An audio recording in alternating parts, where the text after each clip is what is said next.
शांति। आज की तारीख है 23/8/2022। आज के बाबा के मधुर महावाक्य हैं, मीठे बच्चे अब ये पुराना घर छोड़ बाप के साथ चलना है। पुराना घर कौन सा? ये हमारा पुराना शरीर। पुराना घर छोड़ बाप के साथ चलना है। इसीलिए इस शरीर से ममत्व मिटाते जाओ। अपने को आत्मा निश्चय करो। मैं कौन? मैं एक आत्मा हूँ। प्रश्न है आज की मुरली से, देही अभिमानी बच्चों के मुख से कौन से शब्द नहीं निकलेंगे? उत्तर, मेरे मन को शांति कैसे मिले? ये शब्द देही अभिमानी बच्चों के मुख से नहीं निकल सकते। देह अभिमान वाले ही ये शब्द बोलते हैं, क्योंकि उन्हें आत्मा का ज्ञान ही नहीं है। जो देह अभिमान में रहते हैं वो ये शब्द बोलते हैं, मेरे मन को शांति मिले, क्योंकि उन्हें आत्मा का ज्ञान ही नहीं है। तुम जानते हो आत्मा का स्वधर्म ही शांत है। मन के शांति की तो बात ही नहीं। आत्मा अपने स्वधर्म में टिक जाए तो मन शांत हो जाएगा। आत्मा अपने स्वधर्म में टिक जाए, मैं एक शांत स्वरूप आत्मा हूँ, तो मन शांत हो जाएगा। आत्मा सो परमात्मा कहने वाले इस बात को समझ नहीं सकते। गीत है आज की मुरली से, मरना तेरी गली में। ओम शांति। बच्चे जानते हैं मरना किसको कहा जाता है। आत्मा शरीर से अलग हो जाती है, उनको मरना कहा जाता है। यहाँ बच्चे जानते हैं हम जीते जी शरीर से अलग हैं और अपने परम पिता परमात्मा के साथ उनके धाम जाने वाले हैं। जो आत्माएं जा नहीं सकती उनको योग से पवित्र बना रहे हैं। इसको कहा जाता है नॉलेज। रूह को नॉलेज मिलती है, रूह माना आत्मा को नॉलेज मिलती है, ज्ञान मिलता है। ये बच्चे बच्चे कहने वाला कौन है? अब ये सोचो, ये इतना प्यार से मीठे बच्चे बच्चे बच्चे कहने वाला कौन है? स्वयं परम पिता परमात्मा, जिसको सभी भगत याद करते हैं। आत्मा समझती है पतित पावन बाप मुक्ति जीवन मुक्ति देने वाला है। उनको तो अपना शरीर है नहीं, ये लोन लिया है। हमको भी यह छोड़ना है और जिसका घर है उनको भी छोड़ना है। वैसे तुम बच्चों का भी ये पुराना घर है, इसमें खिड़कियाँ आदि सब हैं। तो बाप कहते हैं बच्चे ये पुराना घर सबको छोड़ देना है, माना ये पुराना शरीर सबको छोड़ देना है, मेरे साथ घर चलना है। घर कौन सा है हम आत्माओं का? परम धाम। तो बाबा कहते हैं मेरे साथ घर चलना है। इसीलिए जीते जी इस शरीर से ममत्व मिटाते जाओ। अपने को आत्मा निश्चय करो और बाप को याद करो। ये तो बच्चे जानते हैं दो चीज़ें हैं, जीव और आत्मा। मनुष्य जब दुखी होते हैं तो जीव घात करते हैं, आत्मघात नहीं। आत्मा जानती है शरीर के कारण आत्मा को दुख होता है। मनुष्य जब दुखी होते हैं तो जीव घात करते हैं, आत्मघात नहीं। आत्मा को तो कोई नुकसान नहीं पहुंचा सकता, आत्मा तो अजर है, अमर है, अविनाशी है। लेकिन आत्मा को दुख किसके कारण होता है? इस शरीर के कारण। शरीर में कहीं दर्द हो, कहीं पर परेशानी हो तो आत्मा को दुख होता है, इसीलिए उसको छोड़ना चाहती है। तुम्हारी आत्मा जानती है अभी हम दुख धाम में हैं, ये शरीर भी पुराना घर है। बाबा ने समझाया है ये अकाल तख्त है जो छोड़ फिर दूसरा लेना होता है। तख्त के बदले घर कहना ठीक है। आत्मा को बाबा कहते हैं अकाल तख्त है जो छोड़ फिर दूसरा लेना होता है। बाबा कहते हैं तख्त के बदले घर कहना ठीक है। शरीर को तख्त के बदले घर कहना ठीक है। जब ये तख्त खराब हो जाता है, जब ये घर खराब हो जाता है, माना ये शरीर खराब हो जाता है, तो हमें दूसरा लेना होता है। घर में खिड़कियाँ आदि होती हैं, इसीलिए शरीर को घर कहा जाता है। तख्त के ऊपर राजाई की जाती है। इस समय तो दुख धाम है, हाँ ये जरूर है, आत्मा को घर अर्थात नए शरीर में बैठ फिर सिंहासन पर बैठ जाना है, राजाई करनी है। दुनिया में ऐसा तो कोई नहीं जिसको बाप से राजाई मिलती है।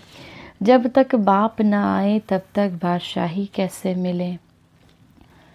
तुम जानते हो बाबा हमको शहंशाह बनाने आया हुआ है। तुम सब बच्चे जानते हो ना बाबा हमको क्या बनाना चाहता है, शहंशाह। तो अपने पे नाज होता है ना। जैसे राजाओं से महाराजाएं बड़े होते हैं, तो बाप कहते हैं तुमको राजाओं का राजा बनाया जाता है। तुम्हारी आत्मा जानती है ये पुराना घर छोड़ना है। आत्मा को पहले सतो प्रधान घर मिलता है। सतो प्रधान गुणवान आत्मा है, तो शरीर भी ऐसे ही सतो प्रधान मिलता है। जब आत्मा आपकी सतो प्रधान बनती है, जितना जितना हम बाबा को याद करते हैं, समाज में रहते हैं, तो आत्मा सतो प्रधान बनती जाती है। तो जितना जितना आत्मा हमारी सतो प्रधान बनेगी, तो हमें शरीर भी कैसा मिलेगा, सतो प्रधान मिलेगा। और सतो प्रधान शरीर कहाँ मिलेगा, सतयुग में मिलेगा। आत्मा समझती है कैसे हम आत्मा को घर मिलता है। उच्च पवित्र आत्माओं को शरीर भी ऐसे ही मिलेगा। पावन बनेंगे तो पावन घर मिलेगा ज़रूर। जब पावन बनाने वाला आए तब तो हम पावन बने। खुद कहते हैं बच्चे तुम याद करते थे, अब मैं आया हूँ। कल्प कल्प इस शरीर में आकर ये यज्ञ रचता हूँ। बाबा कहते हैं बच्चे तुम याद करते थे, अब मैं आया हूँ कल्प कल्प इस शरीर में। कौन से शरीर में, ब्रह्मा के शरीर में आकर ये यज्ञ रचता हूँ। इनका नाम ब्रह्मा रखना पड़ता है। इनको एडॉप्ट किया जाता है। एडॉप्ट माना गोद की लिया जाता है। ग्रस्त व्यवहार में रहते तुमने बुद्धि से सब कुछ पुरानी चीज़ों का संन्यास कर अपने को आत्मा निश्चय किया है। अभी जीते जी सब संबंध तोड़ने हैं। बाप कहते हैं तुम्हें इस पुरानी दुनिया में रहना नहीं है। समझाया जाता है हमारी एम ऑब्जेक्ट है नर से नारायण व मनुष्य से देवता बनना व स्वर्ग की बादशाही पाना। यह भी समझाया है कि मनुष्य सृष्टि एक ही है। ये भी समझाया है मनुष्य सृष्टि एक ही है। जो चक्कर लगाती है उनको झाड़ भी कहते हैं। बड़ के झाड़ से भेंट की जाती है। बड़ का झाड़ देखते हैं ना कितना विशाल होता है, उससे भेंट की जाती है। उनकी आयु बहुत बड़ी होती है। ये झाड़ जब नया है तब हम देवताएं ही रहते हैं।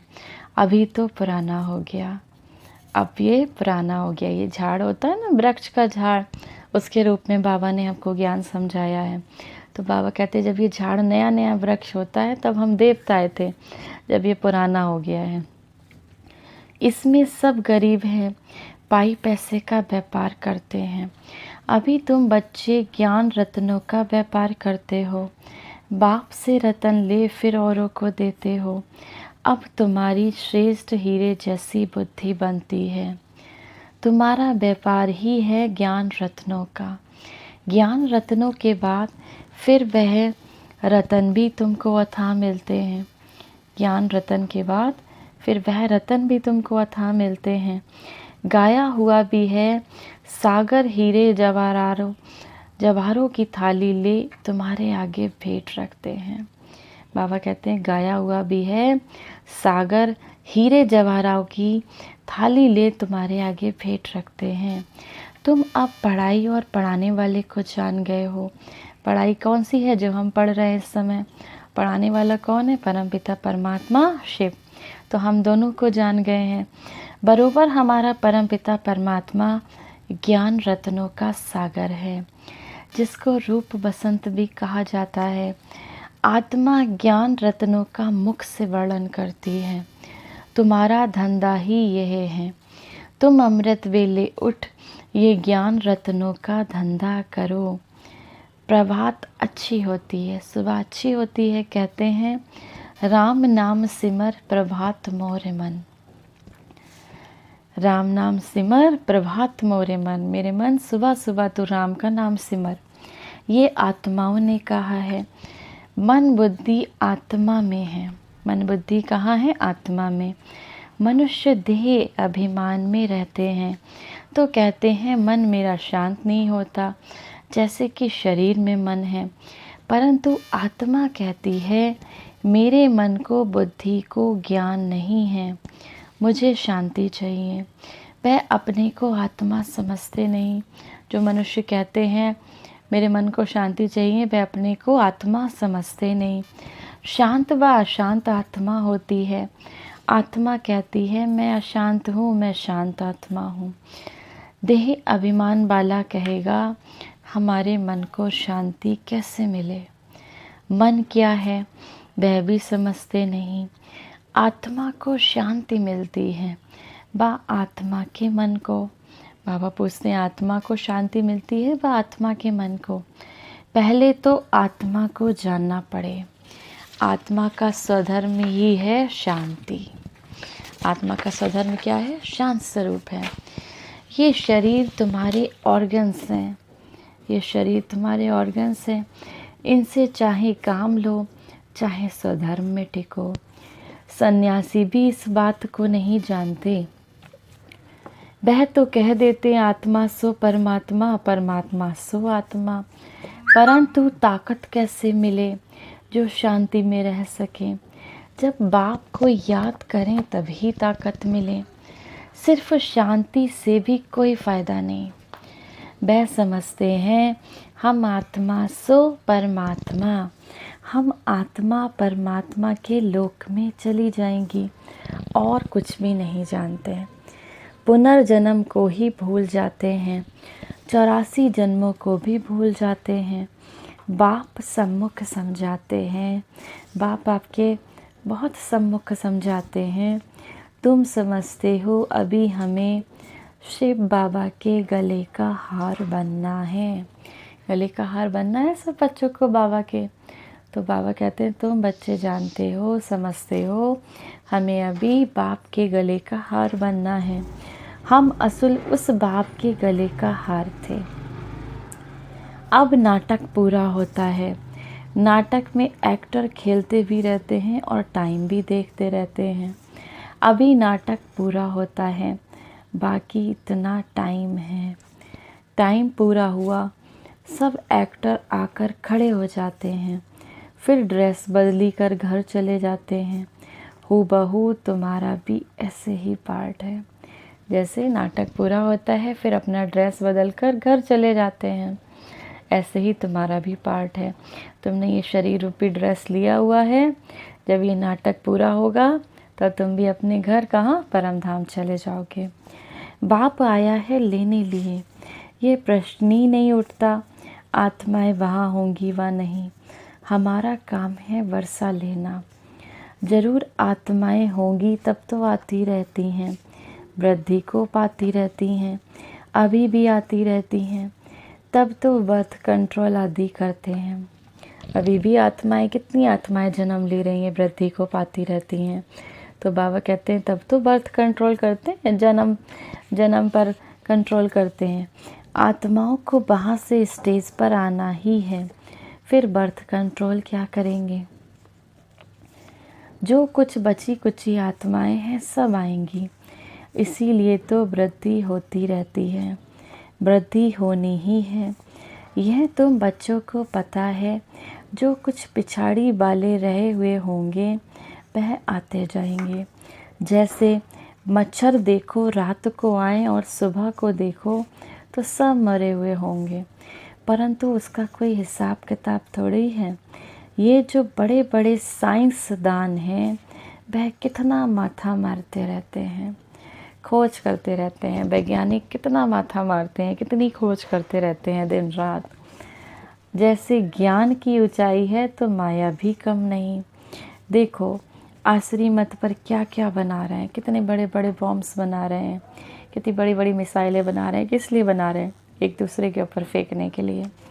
तो बाबा कहते हैं जैसे ज्ञान बहुत विशाल है ऐसे माया भी कम नहीं। श्रीमत क्या कहती है और साइंस वाले क्या कहते रहते हैं?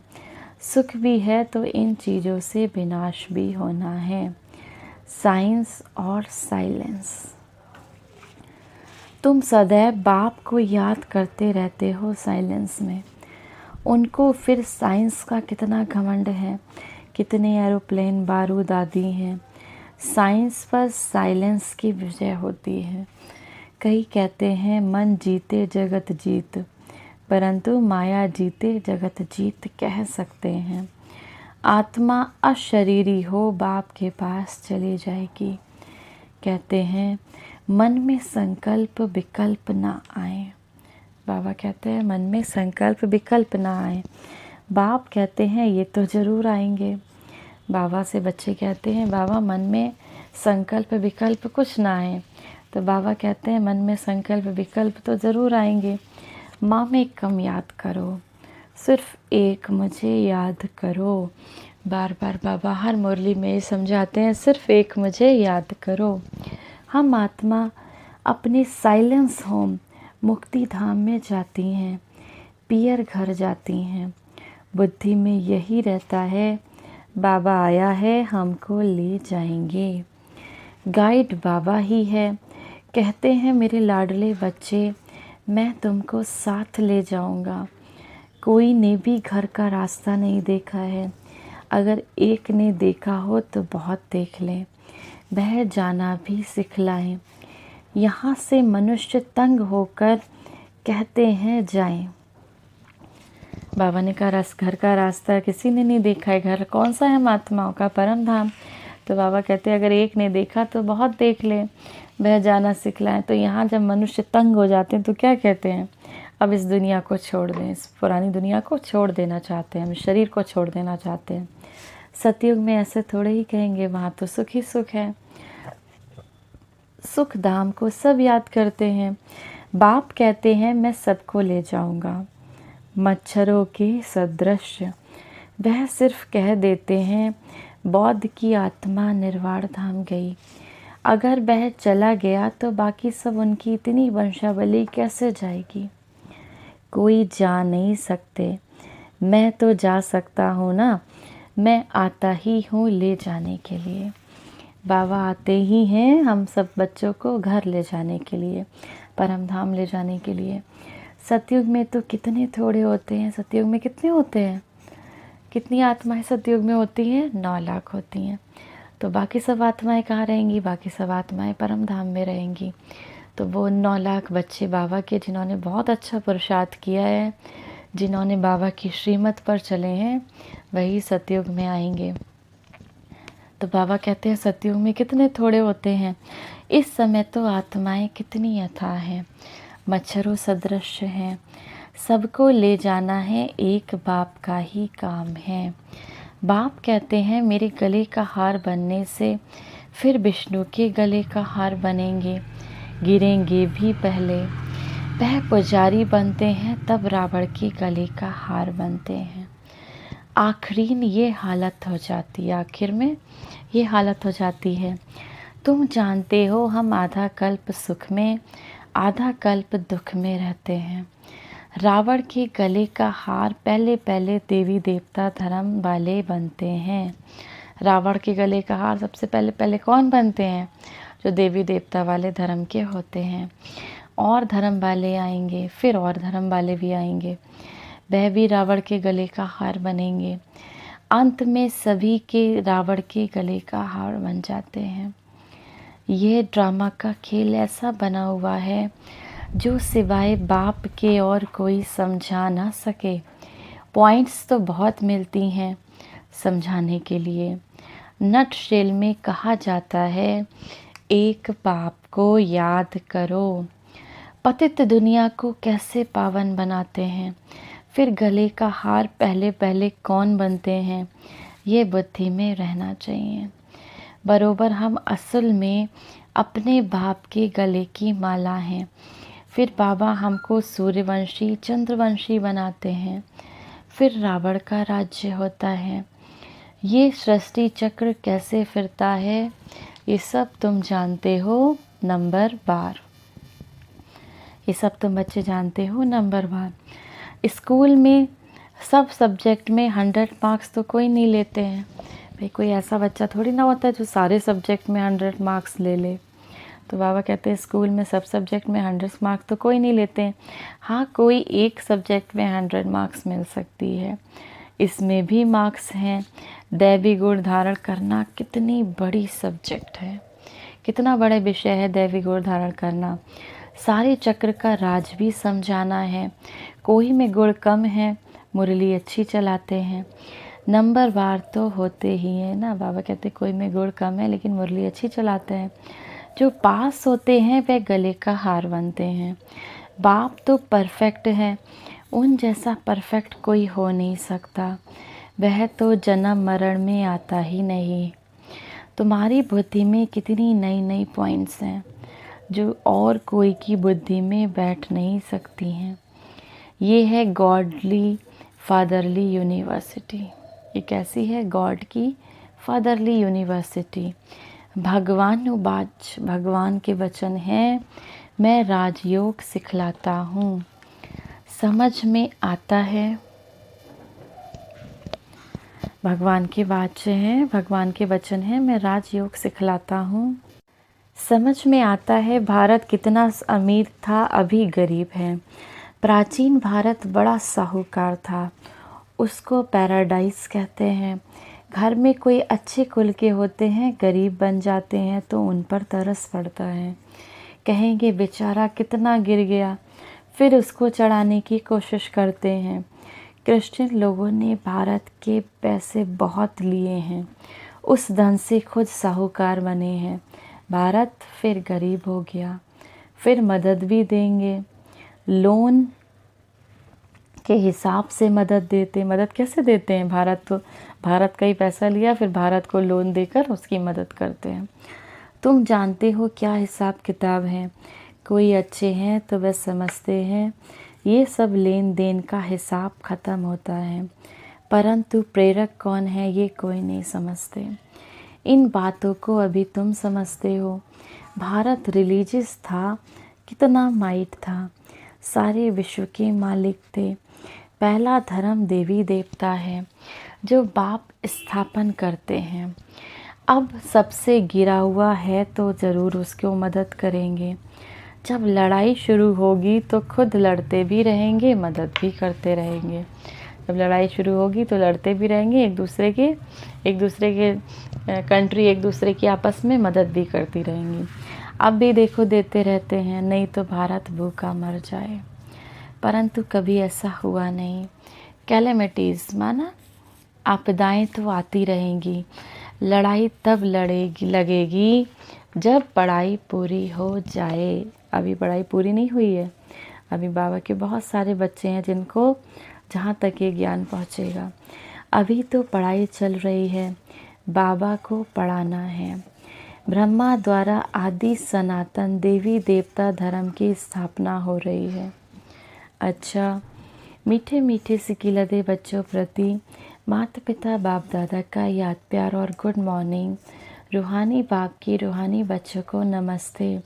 हम रूहानी बच्चों के रूहानी माता पिता बाप दादा को याद प्यार और गुड मॉर्निंग और नमस्ते। धारणा के लिए मुख्य सार है, अभी ज्ञान रत्नों का धंधा करना है। कैसे धंधा करना है ज्ञान रत्नों का? आपस में एक दूसरे को ज्ञान सुनाते रहना है। रूप बसंत बन पढ़ाई पढ़नी और पढ़ानी है। दूसरा, बाप के साथ वापस घर जाना है, इसके लिए पवित्र बनना है। अशरीरी बन बाप की याद में रहे, साइलेंस बल से साइंस पर विजय पानी है। वरदान है आज की मुरली से, सदा उमंग उत्साह के पंखों द्वारा उड़ने और उड़ाने वाले मजबूत और अथक भव। आप आत्माएं अनेक आत्माओं को उड़ाने के निमित्त हो, इसीलिए उमंग उत्साह के पंख मजबूत हों।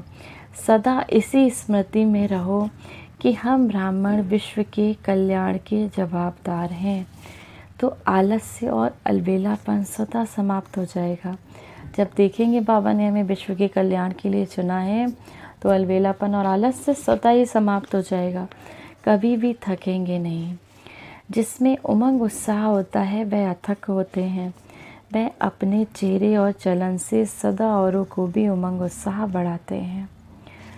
स्लोगन है आज की मुरली से, बाप के संग का रंग लगा हुआ हो तो सब बुराई सहज ही परिवर्तन हो जाएंगी। बाप के संग का रंग लगा हुआ हो तो सारी बुराइयां सहज ही परिवर्तन हो जाएंगी। ओम शांति।